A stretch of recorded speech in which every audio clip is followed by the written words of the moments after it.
Good morning, dear students. Myself Amit Kumar Dhiman, your English teacher. Now we are going to start the class 12 English Flamingo Prose, chapter number 2, Lost Spring. Okay, students, this chapter is written by Anish Jung. ओके, अनिश जम के द्वारा ये chapter लिखा गया है। बहुत ही interesting chapter है।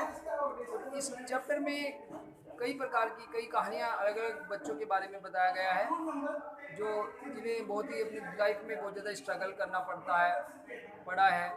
Okay students, तो यहाँ पर जो पहली इसका जो टाइटल है चैप्टर का, वो जानेंगे लॉस्ट स्प्रिंग। लॉस्ट मीन्स खोना और स्प्रिंग मीन्स आपका होता है बसंत, जो मौसम होता है, यानी अच्छे दिन जो है उनका खो जाना। यानी यहाँ बच्चों की जो चाइल्डहुड है उनको कुछ बच्चों का चाइल्डहुड कैसे खो गया है। उन्हें जो स्कूल की पढ़ाई करनी थी वो उसको छोड़कर अन्य कामों में लग जाते हैं, तो उन्हें बहुत ज़्यादा स्ट्रगल करना पड़ता है। उसके बारे में इस चैप्टर में अलग अलग कहानियाँ बताई गई हैं, अलग अलग उसके टाइटल भी हैं।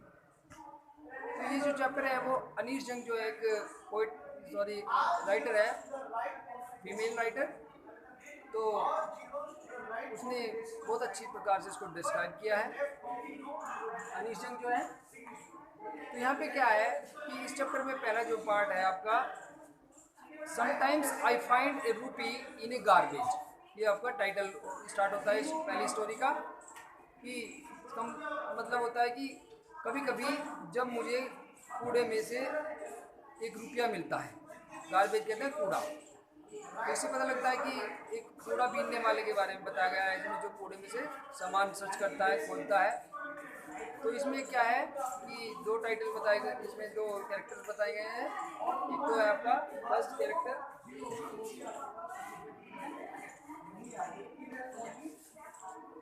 तो है आपका साहिब।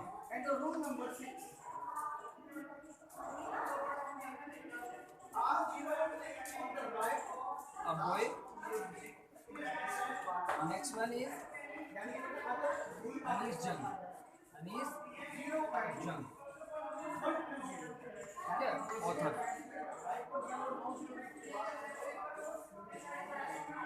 Authoress. जो इसकी राइटर है इस चैप्टर की, तो इसमें दोनों का कन्वर्सेशन हो रहा है। इसमें इस बच्चे से, जो साहिब है, छोटा बच्चा है, जो एक रैग पिकर है। रैग पिकर कहते हैं कूड़ा बीनने वाला, जो कूड़े में से सामान को इकट्ठा करता है, सड़क पर पड़े हुए सामान को, तो रैग पिकर कहते हैं। बेटे rag picker,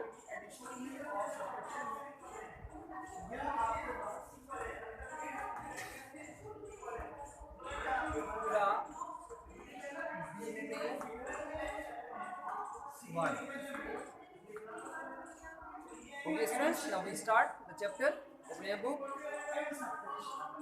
Why do you do this? यानी ये तुम क्यों करते हो।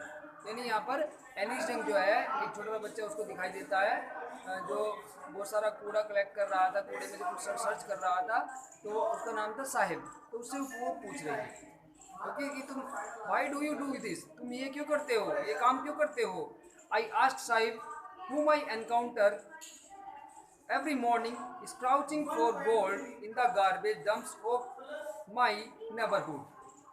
ओके स्टूडेंट्स, तो राइटर कह रही है कि मैं साहिब से पूछती हूँ, जो मुझे प्रतिदिन कुछ सोने का मतलब है, जो यहाँ पर सोने से गोल्ड से मतलब नहीं है, यानी प्रेशियस थिंग्स, यानी जो कीमती चीज़ें होती हैं वे चीज़ ढूंढ रहा है वो।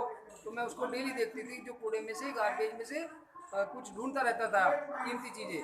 डंप ऑफ माई नेबरहुड, जो मेरे पड़ोस में कूड़े का ढेर, डंप कहते हैं कूड़े का ढेर पड़ा हुआ था, उसमें ढूंढता था। Sahib left his home long ago, और साहिब ने, उस बच्चे ने, जो रैग पिकर था, छोटा बच्चा था, उसने अपने घर को काफ़ी समय पहले छोड़ दिया था। Set amidst the green fields of Dhaka, और कहाँ पर रहने लगे थे, ढाका जो बांग्लादेश की राजधानी है, वहाँ पर वो जहाँ ग्रीन फील्ड्स थे, हरे हरे खेत थे उनके पास में वो रहने लगता है। His home is not even a distance memory, अब उसका जो यानी बहुत ही छोटा था जब वो उसने घर छोड़ दिया था, तो उसको घर भी भूल गया था, मेमोरी में नहीं था कि उसका कोई घर था, उसको याद नहीं था किस प्रकार से का घर था उसका।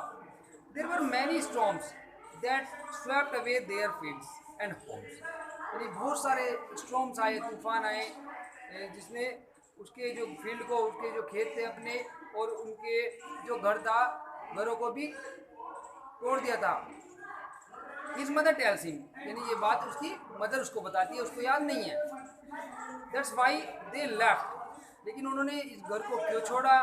Looking for gold in the big city where he now lives, लेकिन वे अब जहाँ पर रहता है, वो एक बड़े शहर में क्या ढूंढ रहा है? यानी कुछ गोल्ड ढूंढ रहा है, यानी कीमती चीज़, ऐसा मतलब है यहाँ पर वो ढूंढ रहा है। I have nothing else to do. अब रैग पिकर जो लड़का है साहेब, वो ऑथर से यानी जो लेखिका है उसको कह रहा है कि I have nothing to do else to do, यानी मेरे पास करने के लिए कुछ नहीं था, यानी मैं इतना पढ़ा लिखा भी नहीं, मैं स्कूल भी नहीं गया हूँ, तो मेरे पास तो करने के लिए कुछ नहीं था, इसलिए मैं एक कूड़े में सर्च करने वाला काम कर रहा हूँ। ही मटर्स, यानी वो धीरे धीरे से उसको बोलता है। लुकिंग अवे, और ऊपर देखता है, कहने की अब कवियत पोएटेस जो ऑथर जो पूछती है कि गो टू स्कूल, आई से ग्लीडली, यानी मैंने उससे बहुत ही एक्साइटेडमेंट तरीके से उससे कहा कि तुम स्कूल क्यों नहीं जाते, स्कूल चले जाओ। Realising immediately how hollow the advice must sound, यानी मुझे खुद महसूस था, रियलाइज मैंने किया कि जो बाद में उसको बहुत शीघ्रता से कह रही हूँ, ये एक खोखलापन है। होलो, होलो मीन्स खोखला, यानी मेरी बात बिल्कुल खोखली है। मुझे पता था कि मैं उसे एडवाइस तो दे रही हूँ, लेकिन मुझे पता है कि वो गरीबी के कारण वो स्कूल नहीं जा सकेगा। Okay students, next paragraph. There is no school in my neighbourhood, neighbourhood कहते हैं यानी पड़ोस में।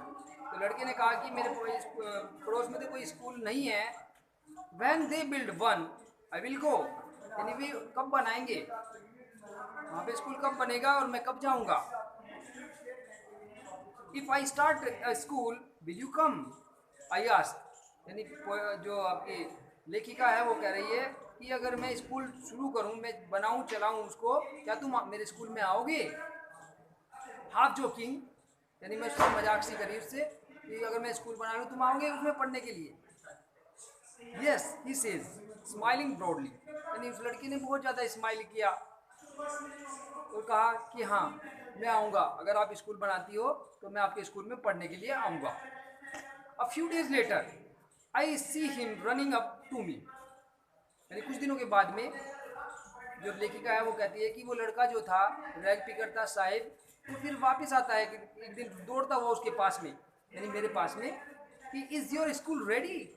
तो उसने मेरे से पूछा, लेखिका कह रही है कि उसने मेरे से पूछा कि क्या तुम्हारा स्कूल रेडी है क्या, अब तुम्हारा स्कूल आपने बना लिया कि मैं आ जाऊँ पढ़ने के लिए। It takes longer to build I school I say, यानी मैंने कहा बेटा कि इसमें तो ये लॉन्गर यानी बहुत समय लगता है कि स्कूल को बनाने के लिए, तो बनवाने के लिए। Embraced eight having made a promise that was not mean, यानी मुझे याद था कि मैंने उसको एक झूठा वादा किया था, एक प्रॉमिस किया था जिसका कोई मीनिंग नहीं था, यानी मैंने तो उसको मजाक में ही कह दिया था, लेकिन वो सच में ही सोच रहा था।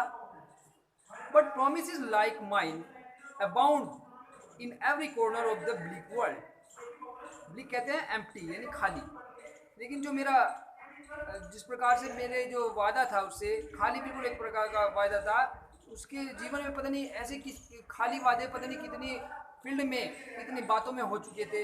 उसे भी पता था इस बात का कि मैंने कई वादे, लोगों ने बहुत वादे किए उससे, लेकिन उसका कोई वादा पूरा नहीं हो पाया।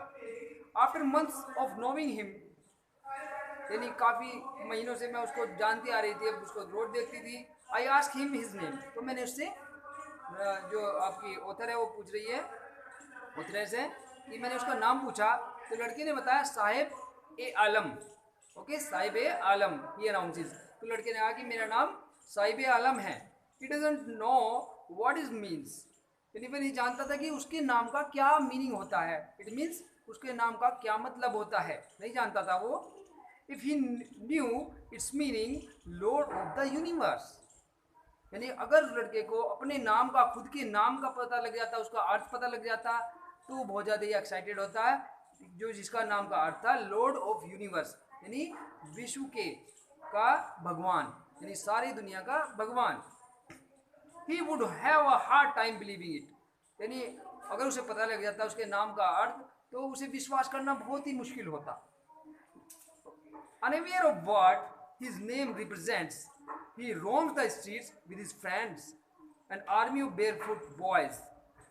अब क्या होता है कि इस बात से वो अनअवेयर था, अवेयर नहीं था कि उसका नाम क्या रिप्रेजेंट करता है, उसके नाम का क्या अर्थ है। He roams the streets with his friends, यानी वो रोम मीन्स घूमना, यानी भटकता रहता था वो अपने अन्य मित्रों के साथ में गली में। An army of bear foot boys, army कहते हैं ग्रुप, यहाँ आर्मी सैनिकों से मतलब नहीं है, और बेयर फुट कहते हैं नंगे पैर, यानी जिन बच्चों के पास में, जिसकी व्यक्ति के पास में चप्पल जूते कुछ नहीं होते।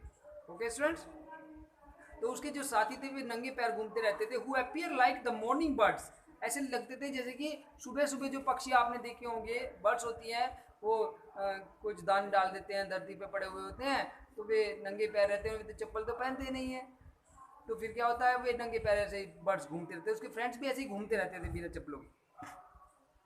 Who appear like the morning birds and disappear at noon, और दोपहर को गायब हो जाते थे, जैसे बर्ड्स थोड़ी देर बाद अपना खाना वाना खा के उठ जाते हैं, उसी प्रकार उसके उसके फ्रेंड्स जो थे वे भी अपना काम करने, खेलने के बाद में भी चले जाते थे दोपहर को। ओवर द मंथ्स, और बहुत सारे मंथ बीत गए, I have come to recognise each of them, तो धीरे धीरे जो मैंने उसके फ्रेंड्स थे उन सबको पहचाना स्टार्ट कर दिया, उसको जानने लगी जब मैं उसको रोज देखती थी। Why aren't you wearing chappals, I ask one, तो उसके जो फ्रेंड्स थे, तो मैंने राइटर कह रही है कि मैंने उनसे पूछा कि तुम चप्पल क्यों नहीं वियर करते, क्यों नहीं चप्पल पहनते।